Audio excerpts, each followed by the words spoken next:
Oi, eu sou Yara Crepaldi, eu sou jornalista e eu sou responsável pela divulgação do ProAntar Nordeste na mídia. Olá, eu sou Carla Brunet, sou professora do BI de Artes da UFBA e coordeno um grupo de pesquisa chamado EcoArt, que trabalha com arte, tecnologia e meio ambiente. Desde 2018 eu fui convidada para trabalhar junto com o projeto Mephisto e eu sou a pesquisadora responsável pela divulgação científica do projeto. Bom, juntamente com Yara Crepaldi, a gente vai apresentar para vocês um breve relato da divulgação científica, o caso do projeto Mephisto para o Antar Nordeste. É a ideia de contar um pouco o que a gente está fazendo, quais são as ferramentas que a gente está usando para a divulgação científica do projeto Mephisto. Como vocês podem ver, Mephisto é um acrônimo para o nosso nome. E como esse acrônimo às vezes não é bem visto, a gente reparou no TPA, no treinamento pré-antártico, que o pessoal da Marinha ficou bem assustado quando viu o nome do projeto, né? Teve um burburinho e a gente resolveu então criar um nome, um apelido para o projeto, além do nome Mephisto, que é esse acrônimo que vocês viram em inglês. A gente tem também um apelido que seria um nome amigável, que é o ProAntar Nordeste. E o porquê do ProAntar Nordeste é porque a gente é a primeira equipe liderada por duas universidades do Nordeste que ganha esse edital do ProAntar. Quase sempre os editais do ProAntar, a maioria das pessoas que são contempladas, as universidades é do Sudeste e do Sul. Então, como os pesquisadores estavam muito felizes que é a primeira vez que duas universidades da região do Nordeste do Brasil é contemplada por esse edital, a gente resolveu usar isso como sendo parte do nosso nome também, né, um apelido. Claro que no projeto tem gente de vários lugares do Brasil e do mundo, mas como ela é liderada por essas duas universidades nordestinas e é a primeira vez, a gente resolveu criar esse nome para o Antar Nordeste, para ter um nome mais amigável com a imprensa, né? E a divulgação científica foi feita em mais ou menos três eixos, posso dizer. O primeiro é o site, que é o nosso site, eu vou explicar um pouquinho depois, mais adiante, que conta bastante sobre o projeto e o nosso andamento da pesquisa. Redes sociais, que é super importante hoje em dia para poder fazer uma divulgação científica, que muitas das coisas da informação é pela rede social. E release de imprensa. O nosso site, ele é em forma de blog, mas com cara de site também. Se chama proantarnordeste.net, que a gente usou o nome amigável daí para o URL do site, né? E eu vou mostrar um pouco para vocês como foi criada as categorias e a navegação do site. Nosso site, no cabeçalho a gente resolveu colocar o título do projeto, o título oficial, e a gente dividiu o site nessas cinco categorias, né? Cinco seções, digamos. Uma que é sobre o projeto Mephisto, onde você vai encontrar o que é o projeto, o resumo, o abstract, e a outra é a equipe, onde tem todos os participantes do projeto, a gente colocou por ordem alfabética, todo mundo que faz parte. Depois tem o Operantar 38, que é o que a gente foi esse ano, que foi no ano passado e esse ano, né, esse verão. E ela tem a pré-expedição, que foi o TPA, o diário de bordo, o dia a dia no navio, e o que a gente fez, e como foram as pesquisas. Então aqui está um pouco do que a gente fez. A gente fez várias fotos também aqui quando cruzou o paralelo 60, fotos 360 graus para marcar, né, para ter um marco. A gente colocou diversas fotos e informações sobre isso. E agora, depois da volta, eu sigo editando pequenos vídeos sobre como foi estar embarcada. A ideia é muito de como é estar nesse mar, né? Um exemplo deles é aqui a chegada de bote no primeiro dia que a gente chegou na estação, né, de bote.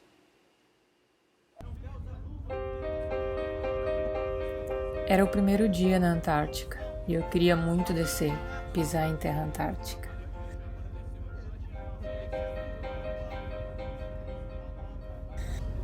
Passei parte da manhã simplesmente observando o embarque e esperando uma oportunidade de descer.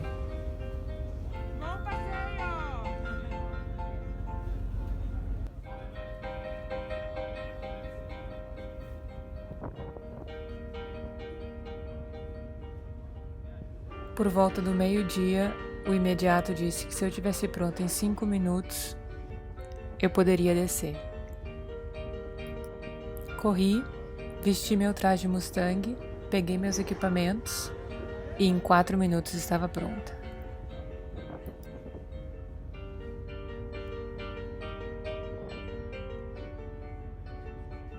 Dentro da minha estamos tentando chegar aqui na base, mas tem muito gelo. O pessoal do mergulho tá tirando com a mão quase, além de tirar com o...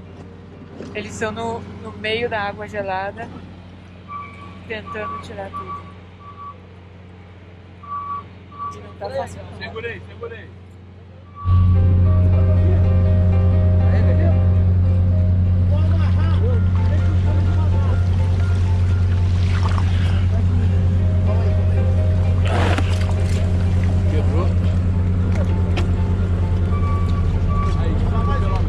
Dá pra ver que tudo é muito difícil na Antártica, nada é fácil. Até chegar com o bote tá sendo um trabalho.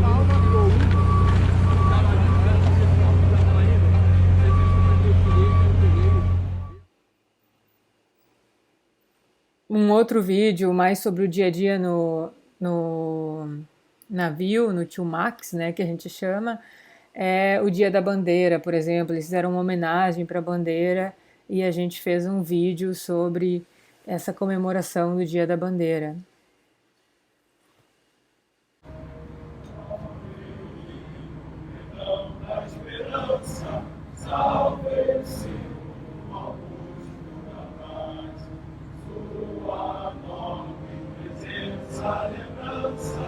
A grandeza da pátria nos dá.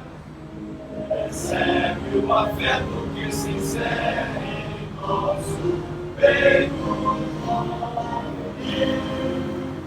Querido símbolo da terra, da terra do Brasil.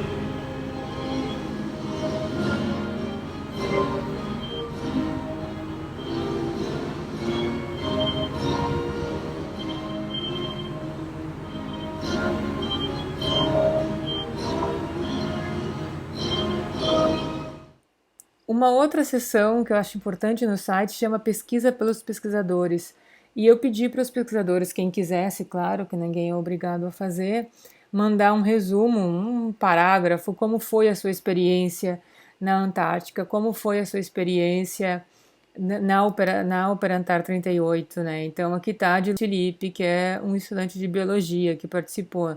E eu falei para eles mandarem fotos também, contar, podia ser em forma de relatório, pode ser um relato mais pessoal. O de José Garcia até foi um pouco mais pessoal, mas também colocou dados.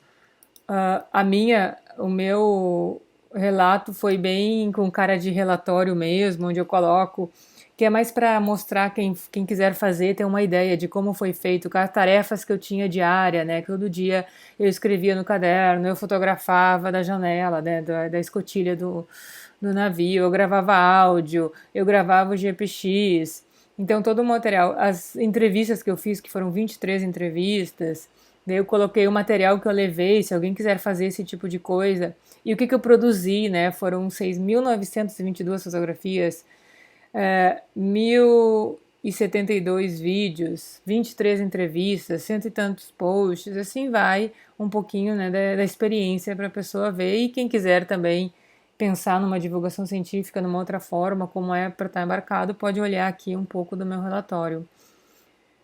Uma outra seção que eu acho bem importante do site é de entrevistas. Durante a expedição e antes da expedição, eu entrevistei diversas pessoas sobre a expectativa da Operantar, a expectativa desse trabalho, e lá durante é como é o trabalho, né? Então, um exemplo aqui é a entrevista do comandante do navio, né? Ele contando um pouquinho como é comandar o navio durante a Operantar 38.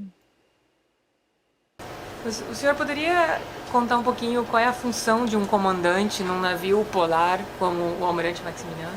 A função de um comandante, não só num navio polar, como em qualquer navio, é, primeiro garantir a prontificação desse navio.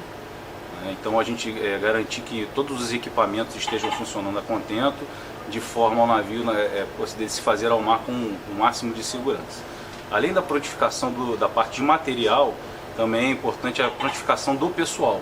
Garantir o comandante é o responsável em última instância também pelo adestramento do pessoal, garantir que estejam todos treinados para conduzir o navio e conduzir esses equipamentos de forma segura, né, e pelo tempo que for necessário a missão do navio. O comandante também, depois que a gente garante, né, que os equipamentos estão funcionando, isso a gente faz no nosso período de manutenção, né, garantir que as pessoas estejam adestradas para conduzir os equipamentos, que a gente faz numa fase chamada inspeção operativa. A próxima tarefa e a mais gratificante do comandante é aplicar esses recursos materiais e pessoais na tarefa que ele foi designado, que é o que a gente está fazendo agora. Então a gente hoje está fazendo uma operação, né, e a tarefa do comandante é garantir a eficiência, a eficácia e o cumprimento das tarefas que foram designadas no navio, né, com proficiência, digamos assim.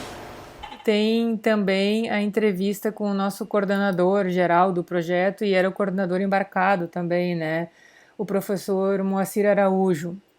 E ele conta um pouco sobre o trabalho dele, sobre dados abertos, sobre colaboração com a Marinha, até para escrever artigo. Então, tem uma informação bem relevante nessas entrevistas, porque você consegue ver a voz das pessoas que estavam lá e que estão desenvolvendo o projeto, contando um pouquinho, né?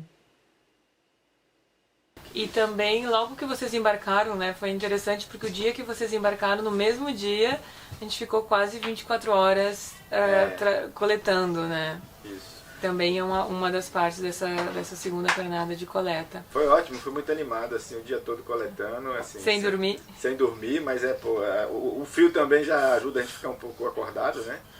Mas é interessantíssimo, é um ambiente totalmente diferente, né? Na verdade é a primeira vez que nós temos duas universidades do Nordeste do Brasil coordenando um projeto na Antártica, né? Isso é uma coisa interessante também, que mostra essa capacidade de a gente desenvolver pesquisa num ambiente um pouco diferente do que a gente está acostumado.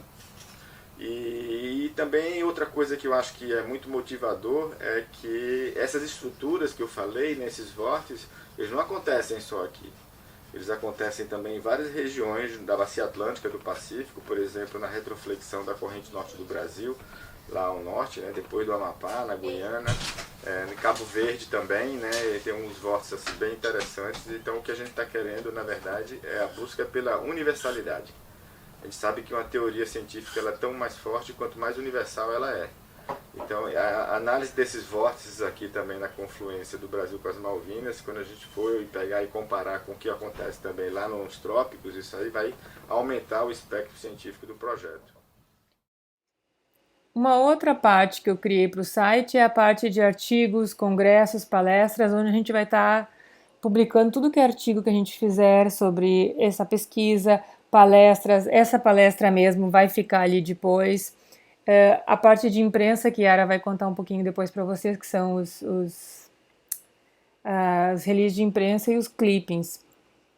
Aqui uma outra parte é a parte de curiosidades. Na curiosidade eu coloquei um pouquinho do design, né, que a gente fez para o projeto. Então tá o design do logo, o novo logo, porque a gente mudou o logo, o nosso mascote, que é um pinguim nordestino, para vocês verem um pouquinho o mascote. O pessoal da Marinha adorou a ideia do mascote, os cientistas levaram material, todo mundo queria o adesivo do mascote, né? Então é uma coisa mais gimmick, uma brincadeira junto, né? Não é como o logo do projeto, que é a ideia de ser uma marca bem clean, para a gente poder lembrar do projeto. Aqui eu coloco dicas também de livros sobre a Antártica para lerem, livros que contam a história da Antártica ou que alguém que viajou pela Antártica. Eu já tenho mais uns 4, 5 livros que eu li que falta escrever ou release e publicar aqui. Então a ideia é estar sempre lendo sobre e colocando dica. Então alguém quer ler algum livro, vem aqui dar uma olhada no livro. Aqui eu coloquei alguma lista dos que eu comprei e que eu estou lendo, né, ou que eu já li, alguns só falta escrever o release. E outra é dicas de vídeo da Antártica, não vídeos nossos, mas vídeos de outras pessoas. Então esse vídeo é interessante, mostra como cruzar o Drake, Esse jornalista fez uma série de episódios, né? Eles estavam no Ari Rangel, não no Maximiano como a gente, mas também é uma forma. Então, mais ou menos isso, o nosso site. No nosso site também tem links para nossas redes sociais, né? Para o YouTube, Facebook, Instagram e Flickr, onde a gente coloca as imagens também. E o site é isso.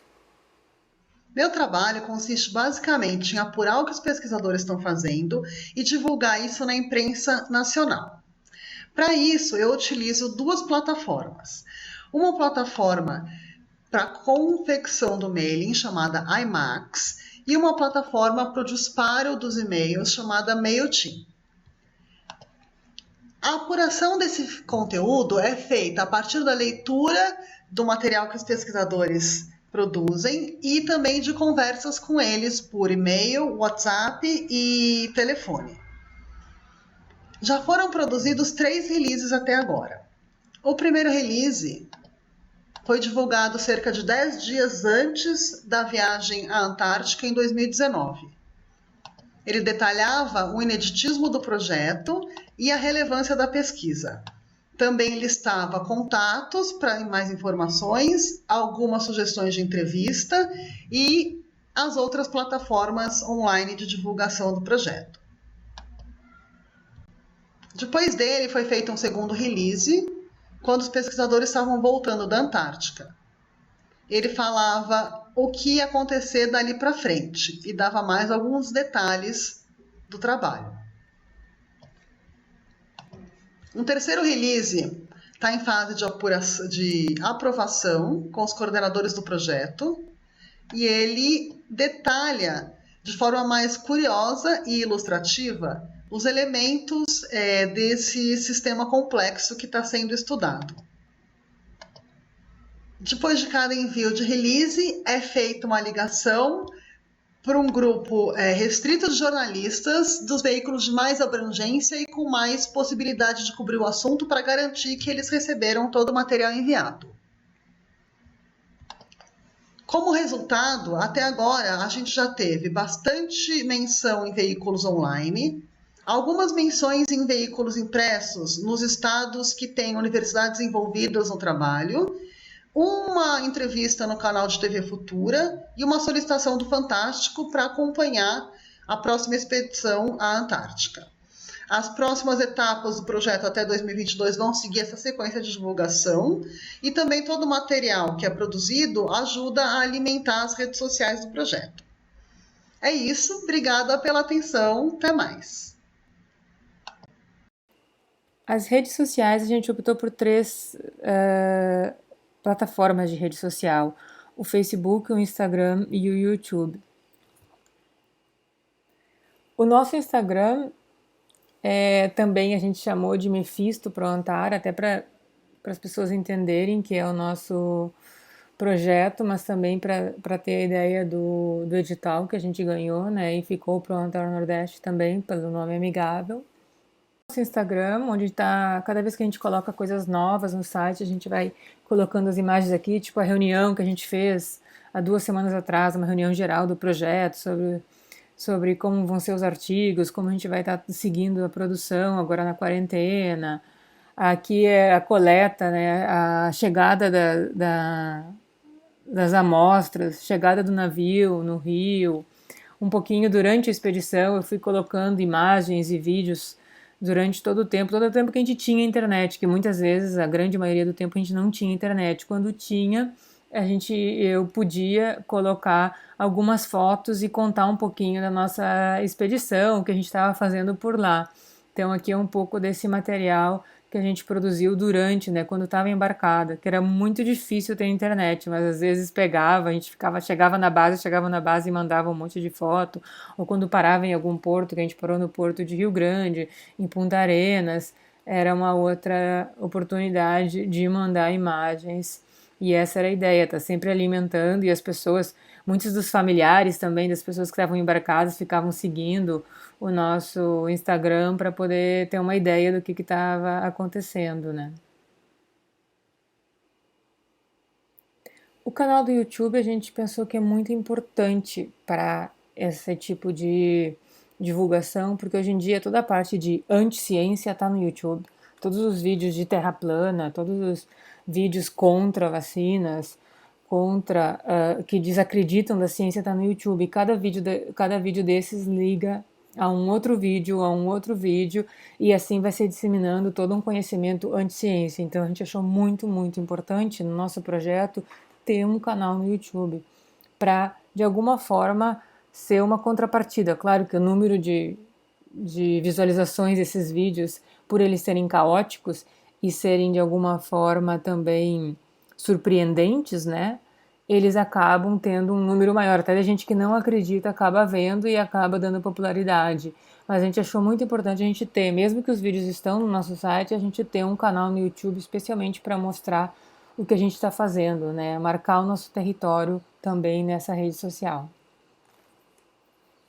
Aqui ficam alojados todos os nossos vídeos, né? As entrevistas, os vídeos contando um pouquinho da história da expedição, as entrevistas pré-expedição também que a gente fez com os pesquisadores e os próximos vídeos que virão, os vídeos até demonstrando como foi o trabalho de coleta dos dados científicos, todos esses vídeos estarão aqui no nosso canal do YouTube.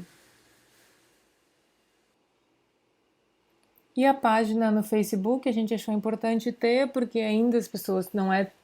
Acho que o Facebook está perdendo a popularidade, mas ainda tem muita gente usando. E é uma forma também de marcar o nosso território, né, nesse lugar, nessa rede social. Muito obrigada pela atenção de vocês. Podem deixar qualquer comentário no vídeo que tanto eu como Yara a gente responde os comentários. Então, qualquer dúvida, coisa que vocês tiverem, quiserem comentar, e nossos links também das redes sociais estão todos aí na descrição do vídeo. Muito obrigada pela atenção.